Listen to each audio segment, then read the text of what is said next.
अमाल के अंदर जो वजन होता है ये तौहीद के साथ होता है और इत्तिबा सुन्नत के साथ होता है, इखलास और लिल्लाहियत के साथ होता है। और अकीदे और इत्तिबा सुन्नत का भी बड़ा वजन है, इसमें कोई शक नहीं, लेकिन इसके साथ उसने अखलाक का भी बड़ा वजन है। आज उसने अखलाक में बड़ी कमी आ गई, हमारा अखलाक बहुत बिल्कुल दिवालिया हो गया।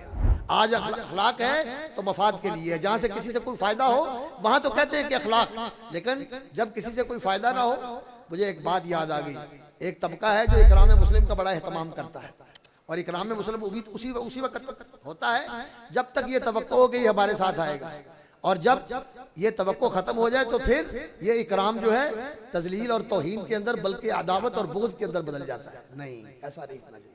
जो कलमा पढ़ता है उसका एहतराम करना चाहिए, जिससे को मफादों को दीनी या दुनियावी सिर्फ उसी तक इकराम हो।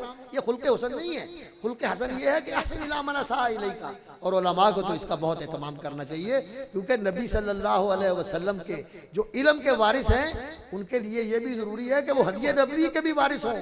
अल हदीयुस सालिह व समतुस सालिह जुज़उम मिन 24 जुज़अम मिन नबुव्वह।